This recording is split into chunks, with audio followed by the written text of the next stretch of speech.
이제 내일이면 2022년 이민년 새해가 시작됩니다. 새해에 달라지는 인천의 다양한 정책들, 정승현 국민의힘 연수갑 당협위원장과 함께 자세히 알아봅니다. 어서 오십시오. 안녕하세요.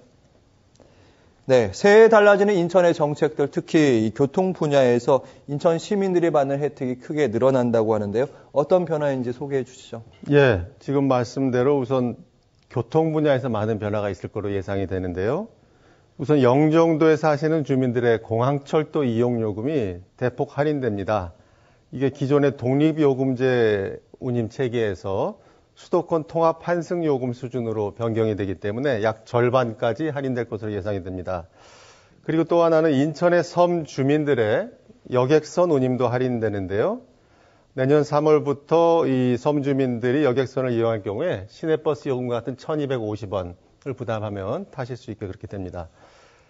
그리고 저도 자주 이용하고 있는데 이 문학터널 통행료가 내년 4월부터 이제 무료로 바뀝니다. 기존의 민간 사업자가 한 20년 정도 유료 체계 계약을 해서 그게 이제 만기가 다가오면서 내년 4월부터 문학터널을 무료로 이용할 수 있게 그렇게 바뀌게 됩니다. 네.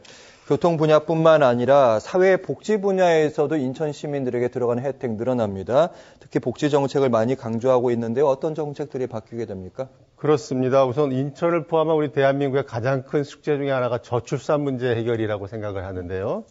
그 해결책의 일환으로서 출생아 가정에 대한 재정 지원이 대폭 확대가 됩니다.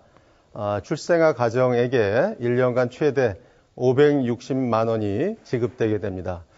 그리고 저소득 한부모에 대한 지원도 확대되는데요.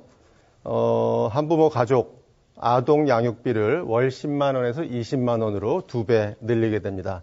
그 밖에 여성 청소년 생리용품의 구매 비용을 지원하고요. 코로나19 이후에 경제적 어려움을 겪는 청년층의 주거비 부담 경감을 위해서 월세 지원을 최대 240만 원까지 늘립니다.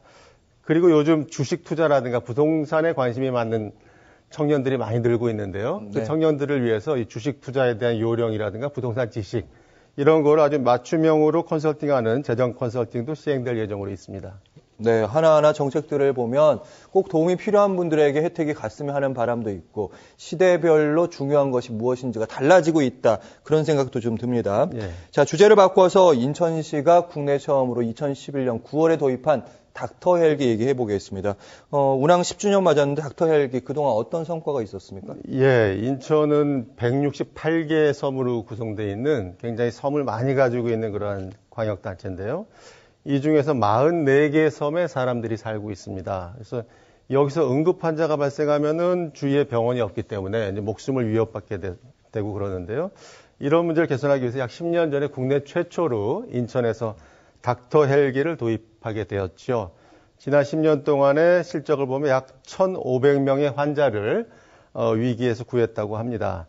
이 닥터 헬기가 어떤 환자들을 이송했는가를 보면은 중증 외상이 25%로 가장 많고 예. 급성 뇌졸중 그리고 급성 관상동맥 증후군이 그 뒤를 잇고 있습니다.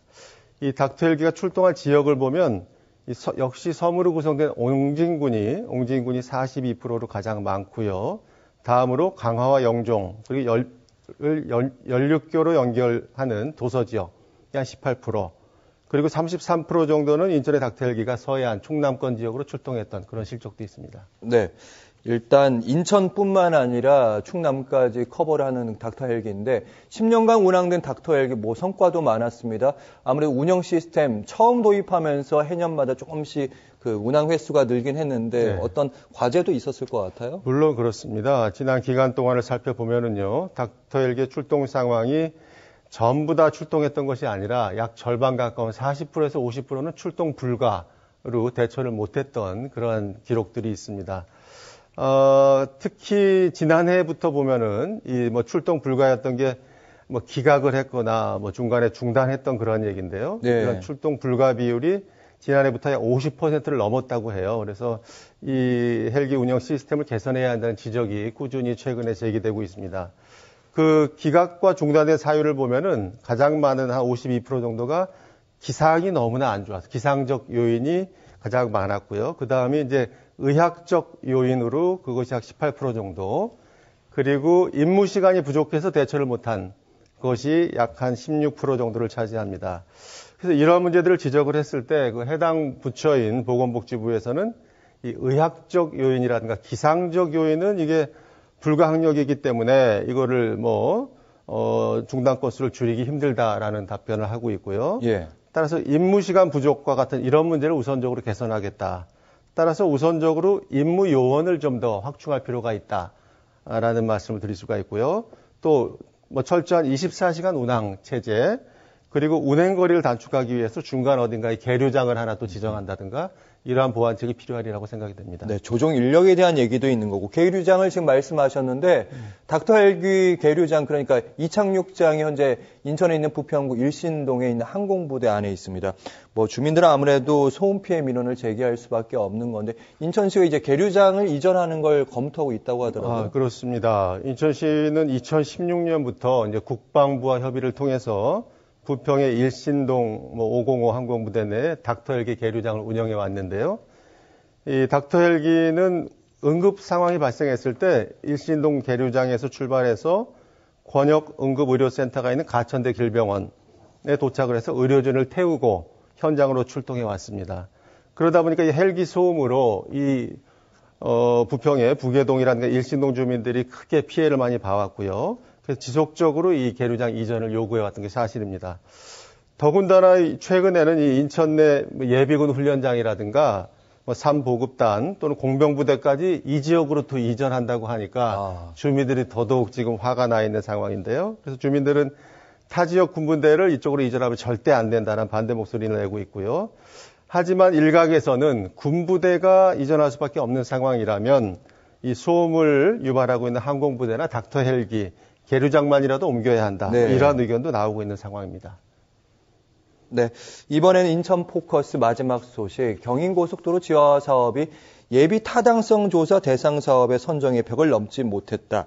좀 말은 복잡한데 그동안 경인고속도로 지하 사업 될 듯 말 듯 될 듯 말 듯 하다가 이번에 어그러졌다. 이렇게 봐야 되나요? 그러니까 일단 어그러진 거고 완전히 이게 절망적이진 않은 상황인데요. 이 인천 경인고속도로 지하 사업은 우리 인천에 있어서 교통 문제를 해결할 최대 현안 중에 하나로 지금까지 있어 왔거든요. 그래서 그 사업이 올해 마지막 얼마 전에 있었던 기획재정부 예비 타당성 대상 사업 심의에서 안건에 오르지 못하고 예타 대상 사업 선정이 무산됐습니다.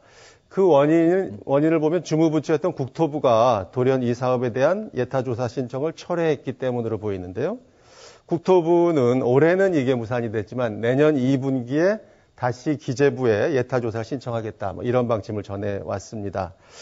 이에 따라서 내년 2분기에 하게 되면은 빨라야 예타 대상 사업 선정은 내년 4월에 이루어지고 이에 따라서 2024년 말에 착공이 가능할 거라고 이렇게 부풀어왔던 그러한 것들도 조금 더 상당기간 뒤로 늦춰질 거로 예상이 되고 있습니다. 네, 이 사업이 사실은 그러니까 국비의 50%, 한 2조 원 정도 드는 사업이라서 국비 정도 만약에 통과가 되게 되면 50% 정도 국비를 지원받을 수 있기 때문에 이렇게 예비 타당성 조사까지 신청까지 하게 된 건데 왜 신청까지, 그러니까 국토부가 이제 기재부에 심사를 신청을 해야 되잖아요. 왜 철회를 했을까요? 그러니까 상당히 전국적으로 이러한 무수히 많은 사업들이 올라와 있고요. 거기에 어떻게 보면은 이제 선택을 할 수밖에 없는 상황에서 그런 것들이 어려움이 있었다고 보고, 이제 이런 것들이 보면은 저도 정치권에 있습니다만 좀 인천의 정치권이 좀 여야가 단합을 해서 더 좀 힘을 발휘했어야 되는데 그런 것들이 중앙에서 좀 부족하지 않았나, 이런 아쉬움도 있습니다. 네. 경인고속도로 지하 사업과 함께 국토부 투자 심의에 올랐던 그리고 통과했던 것 중에 하나가 인천대로 지하 사업인데 이건 예타 대상 사업으로 선정이 됐어요. 네, 이건 다행스러운 일입니다. 그동안 이 서인천 IC에서 도와 IC를 연결하는 인천대로 이 구간이 늘 교통체증이 굉장히 심했거든요. 그래서 이곳을 지하화하는 사업이 기재부 심의 안건으로 상정돼서 예타조사 대상 사업으로 최종 선정이 됐습니다. 따라서 앞으로 이 사업이 약 10개월 동안 예타조사를 받게 될 걸로 보이는데요. 이 사업의 내용을 좀 말씀드리면 인천시가 자체 추진 중인 그 인천대로 일반화 사업 구간 중에서 특히 교통체증이 심했던 이 서인천 IC에서 도화 IC까지의 4.5km, 이 구간에 왕복 4차로 지하도로를 건설하는 사업입니다. 예. 하지만 넘어야 될 산이 아직 남아있고요. 이 사업의 경제성에 대해서 인천시는 예타 BC 분석이 1을 넘는다라고 충분히 평가하고 있는데 반해서 국토부는 좀 1이 안 된다라는 또 평가를 내리고 있어요. 그래서 앞으로 기재부가 어떤 판단을 할까 좀 지켜봐야 될 것 같고요. 이 사업이 성사가 된다면 이 일대 교통 혼잡이 상당 부분 해소가 될 것으로 보이고 또 인천대로 일반 도로화 사업, 이걸 통한 원도심 재생 사업, 이것도 상당히 탄력을 받을 거로 기대가 되고 있습니다. 네. 원도심 주민들이 특히 기대를 하는 사업인데 이게 꼭 예타 대상 선정됐다고 해서 다 끝이 아니라 한 단계 더. 예, 또 하나 산을 넘어야 되는 그런 상황이 있습니다. 네, 오늘 마지막 말씀으로 듣겠습니다. 정승영 국민의힘 당협위원장과 함께했습니다. 말씀 잘 들었습니다. 네, 감사합니다. 고맙습니다.